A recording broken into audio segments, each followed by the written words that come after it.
Largely out of necessity, major wrestling organizations found themselves going to the well of cinematic wrestling in 2020.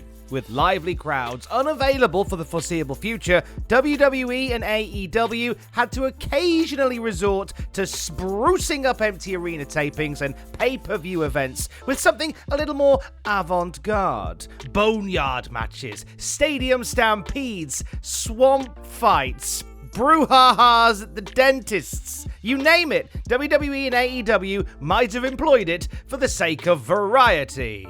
But 2020 wasn't the first year that pro wrestling went cinematic. Even dating back to the 1980s, promotions experimented with thinking outside the squared circle box, introducing a little more movie magic into their wrestling promotions. Of course, most of these examples ahead are a little more Ed Wood than Federico Fellini, but that's part of the charm, you see. Wrestling's earliest cinematic matches are wedged into the industry folklore because of how different they were, be they good or laughably bad. We'll leave it to you, our dear viewer, to decide which is which.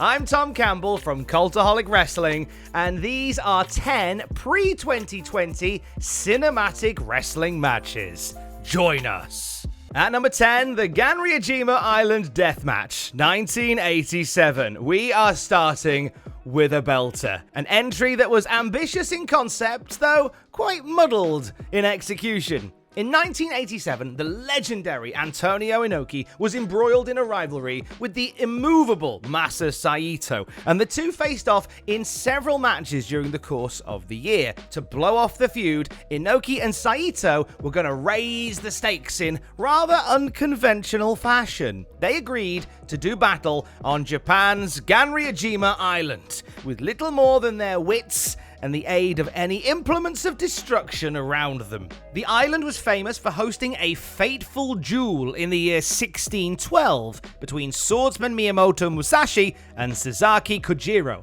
and Inoki believed his feud with Saito could parallel that legendary confrontation. While the idea was an interesting one, the actual match doesn't quite live up to the potential. Several hours, yes, hours of footage were filmed for the following day's broadcast by a litany of cameramen, many of them at a safe but non-engrossing distance, including one in an overhead helicopter. As for the match, well, much of it feels like a standard wrestling bout, more last man standing than deathmatch, save for the occasional brushes with fire, as they battle pretty much to see who loses the will to continue on. In the end, Inoki managed to win this bizarre spectacle via TKO. New Japan would revisit the match 4 years later by pitting Hiroshi Hase against Tiger Jeet Singh, thankfully at a more truncated length. Number 9, The King of the Road, 1995. The 95 WCW Uncensored event was to art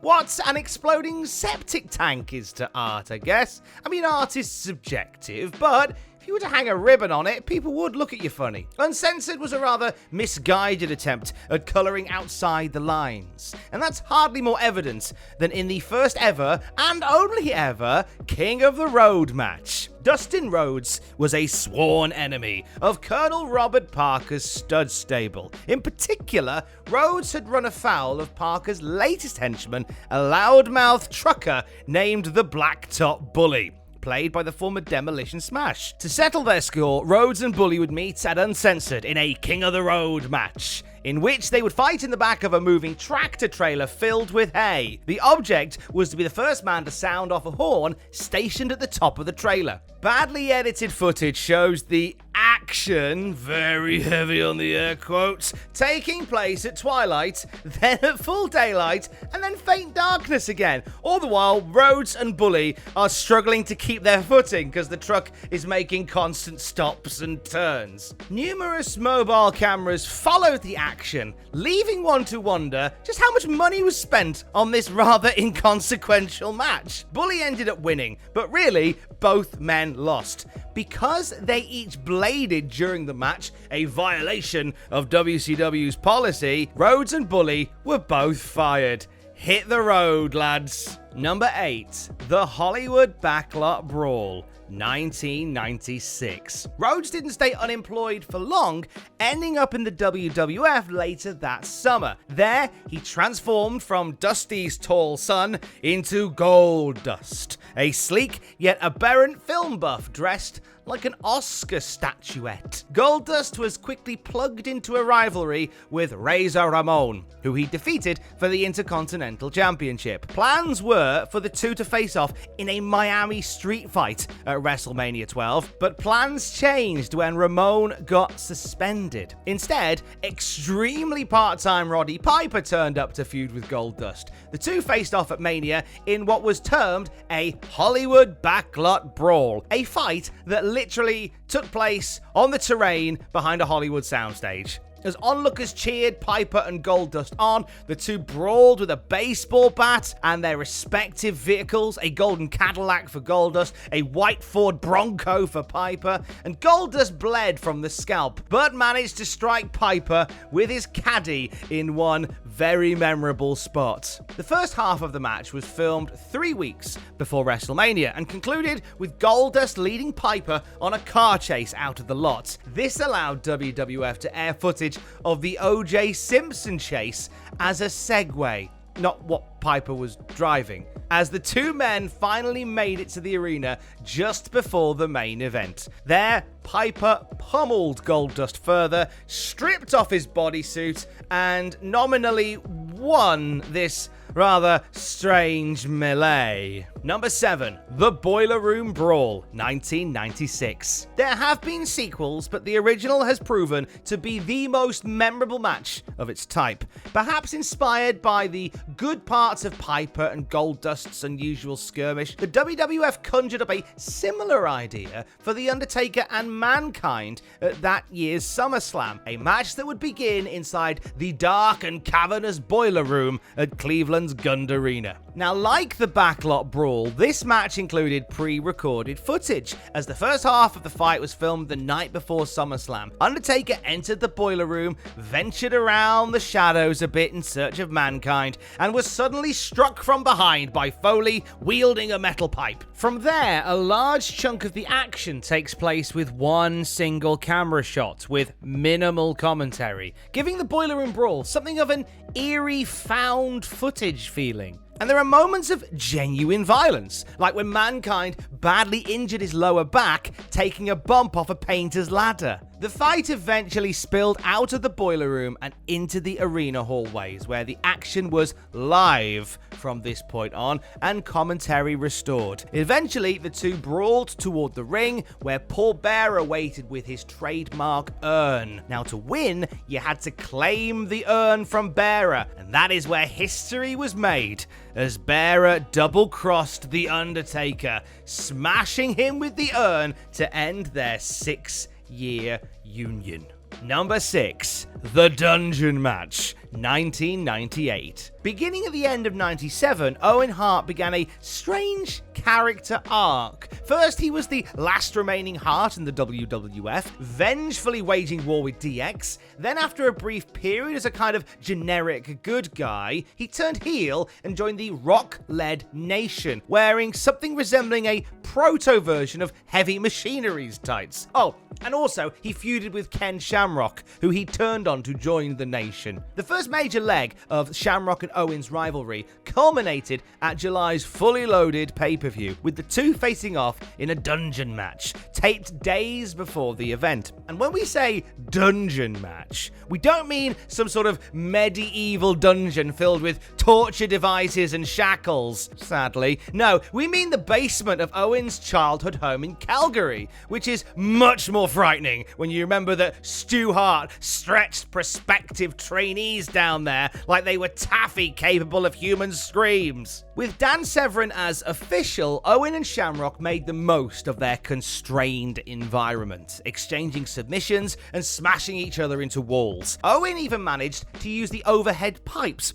to maneuver himself up for a Hurricane Rana, the textbook definition of a home field advantage. In the end, Owen made Shamrock submit through dubious means, bringing to an end a short but highly creative slugfest. Number 5. Halftime Heat, 1999. Super Bowl 33 in 99 was a mostly one-sided affair in favor of the Denver Broncos. So, for many viewers, especially Atlanta Falcons fans, the most exciting part of the night was Halftime Heat, a WWF title bout pitting new champion The Rock against the man he just won the gold from via a rather brutal swindle, Mankind. Airing during the Super Bowl halftime show, Rock vs. Mankind was no ordinary title match. No. The two engaged in an empty arena showdown at the Convention Center in Tucson, Arizona, taped 5 days prior to the Super Bowl. With Vince McMahon healing it up as the sole ringside commentator, Rock and Foley took to destroying the landscape, mixing plenty of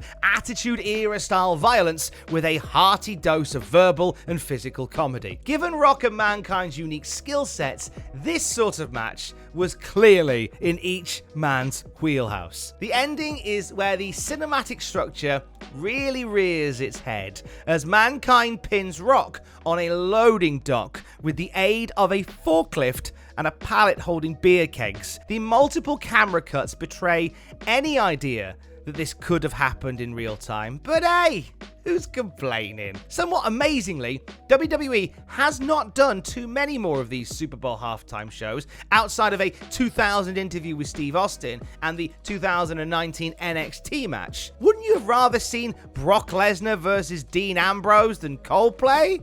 Yeah, I thought so too. Number 4, the Graveyard Match, 2000. Not to be confused with the Boneyard Match, as that one was well received and ultimately carried a WrestleMania that needed quite a boost. No.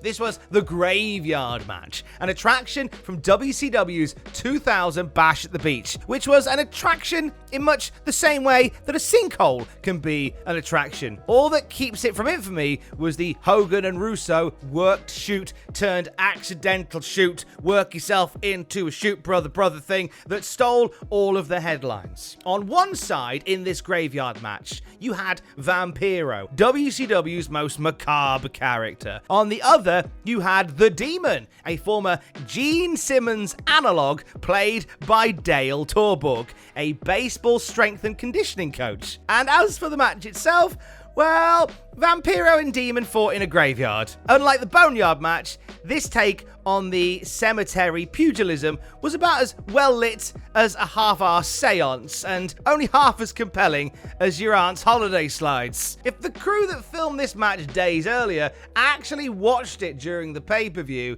hopefully, it was under at least a mild form of sedation. Late into the alleged match, Vampiro kidnapped Asia, Demon's real-life wife, and then lured Demon into a trap where he blinded him, hit him with what appeared to be a styrofoam headstone, and sealed him in a casket and threw him in an open grave. He then set the whole thing on fire. Pretty sure that ending was directly lifted from Nagurski vs. Londos in 1938, but whatever. Number 3. I knew you'd come. The Final Deletion, 2016. Apparently, the Graveyard Match killed off cinematic wrestling for the better part of a decade and a half. It was gonna take a mad scientist to reanimate this corpse. Now, I'm not sure if Matt Hardy is a scientist, but he certainly is mad, as evidenced by his compelling descent into winding up a broken vessel. Granted, we do have to acknowledge Lucha Underground and the fact that the whole promotion was cinematic, but we're sticking with one-offs here. Back to Matt, whose obsession with deleting Brother Jeff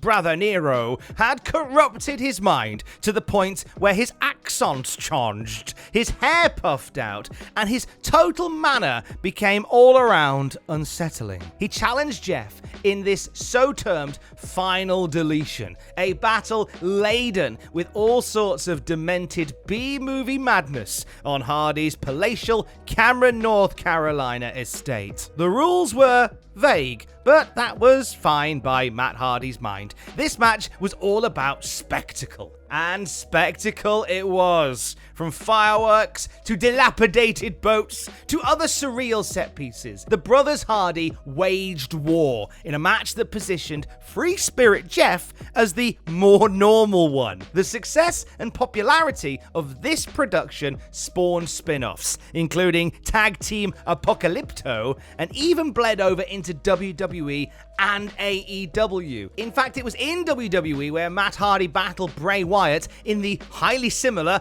Ultimate Deletion, though it's not like Wyatt was a rookie to this concept. Number 2, the Wyatt Compound Match, 2016. It could be a coincidence that after the success and interest in the Final Deletion, WWE came up with the Wyatt Compound Match as an original thought all on their own. We'll humour that. We'll humour that idea as we discuss the match pitting the Wyatt family against the New Day on Bray's creepy and kooky home turf. And by home turf, we mean an open field where each side's vehicles were parked, making this the world's poorest iron circle match. What followed was more of a bog-standard hardcore match than anything approaching the Matt Hardy fever dream that preceded it, so one wondered what the point was of ripping off the Final Deletion motif, especially when Bray chased Xavier Woods around a tree with an axe, which was certainly silly, but not wonderful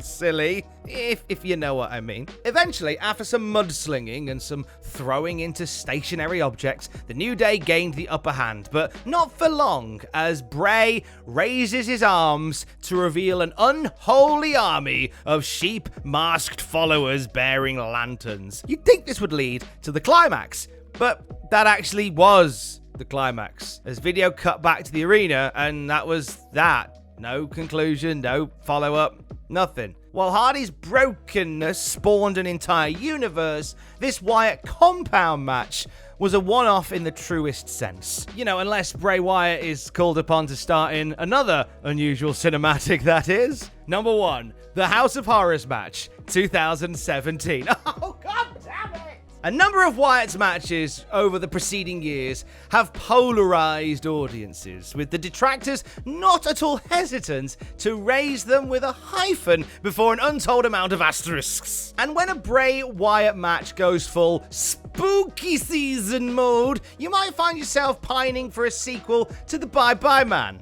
At the time, Wyatt was feuding with WWE Champion Randy Orton, a man so strong that he is impervious to the projection of writhing insects on a wrestling canvas. After coming to grips with the fact that Orton is clearly no mere mortal, Wyatt invited Orton to meet him inside the House of Horrors, which was a dilapidated house somewhere in Missouri. What are the rules? Who cares? It's cinematic and scary. Look at Orton and Wyatt break stuff and slam into stuff. There's an eerie sound bed playing. Is it not loud enough to drown out the booing in the arena? No, but we can pretend those are, I don't know, droning ghouls. It was still daylight where the pay-per-view took place, so the House of Horrors match being filmed at night really annoyed the fans at the arena. Also, there were dolls hanging from the ceiling for some reason. Thankfully, this was the last time an Orton versus Wyatt confrontation on pay-per-view left the audience feeling insulted. Oh, god damn it!